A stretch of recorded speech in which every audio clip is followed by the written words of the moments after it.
ಲೇಡಿಗೋಶನ್ ಆಸ್ಪತ್ರೆದ ಹೊಸ ಕಟ್ಟಡದ ಕೆಲಸ ಜೇಂಕೊಂದಿತ್ತದ ನನಲ ಉದಿಪನ ಆತಜೆ ಪೆದ್ದರ ಬರ್ಪನಕ್ಲೆಗ್ ಪೆದ್ದೊಳಿರೆಗ್ ಬಾರಿ ಸಮಸ್ಯೆ ಉಂಡೊಂದು ದೂರ್ದು ಡಿವೈಎಫ್ಐ ನಿಲೆಟ್ ಗುರುವಾರ ಆಸ್ಪತ್ರೆದ ಎದುರು ಪ್ರತಿಭಟನೆ ನಡೆತನ. ಕುಡ್ಲದ ಸರಕಾರಿ ಲೇಡಿಗೋಶನ್ ಆಸ್ಪತ್ರೆದ ಹೊಸ ಕಟ್ಟಡದ ಬೇಲೆ ಪೂರ ಮುಗಿಯಂದೆ ಆಸ್ಪತ್ರೆ ಉದಿಪನ ಆತಜೆ ಆಸ್ಪತ್ರೆಗ್ ಪೆದ್ದರ ಬರ್ಪುನಕ್ಲೆಗ್ ಬಾರಿ ಸಮಸ್ಯೆ ಆತಂಡ ಕೆಲಸ ಜೇಗೊಂದುಪ್ಪನೆಕ್ ವಿರೋಧ ತೋಜಾದ ಗುರುವಾರ ಆಸ್ಪತ್ರೆದ ಎದುರು ಡಿವೈಎಫ್ಐ ಪ್ರತಿಭಟನೆ ನಡಪಾಂಡ್.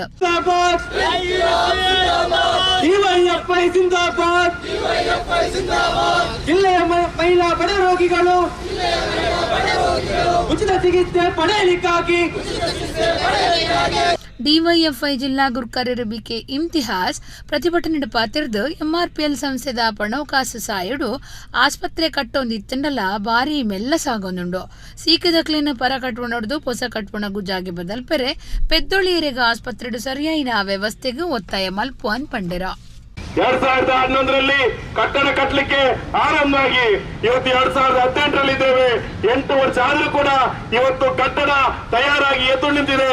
ಇವತ್ತು ಗಗನಕ್ಕೆ ಎತ್ತರದಲ್ಲಿ ನಮ್ಮ ಲೇಡಿಗೋಶನ್ ಆಸ್ಪತ್ರೆ ಬೆಳೆದು ನಿಂತಿದ್ರು ಕೂಡ ಇವತ್ತು ಬಾಣಂತಿ ಮಹಿಳೆಯರು ಯಾವ ಸ್ಥಿತಿಯಲ್ಲಿ ಆಸ್ಪತ್ರೆಯಲ್ಲಿ ಸೇವೆಯನ್ನು ಪಡಿತಾ ಇದ್ದಾರೆ ಅನ್ನುವಂಥದ್ದು ನಾವು ಅದರ ಒಳಗೆ ನೋಡಿದ್ರೆ ಗೊತ್ತಾಗ್ತದೆ.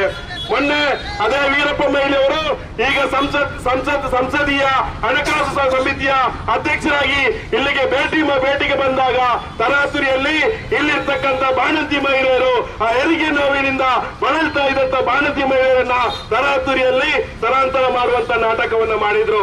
ಇವತ್ತು ಡಿವೈಎಫ್ಐನವರು ಪ್ರತಿಭಟನೆ ಮಾಡ್ತಿರೋ ಕಾರಣಕ್ಕಾಗಿ ನಿನ್ನೆಯಿಂದ ಅದೇ ರೀತಿಯ ನಾಟಕಗಳನ್ನ ಇವತ್ತು ಇಲ್ಲಿ ಲೇಡಿಗೋಶನ್ ಆಸ್ಪತ್ರೆಯ ಸಿಬ್ಬಂದಿಗಳು ಮತ್ತೆ ಅದನ್ನು ನಡೆಸ್ತಕ್ಕಂಥವ್ರು ಮಾಡ್ತಾ ಇದ್ದಾರೆ.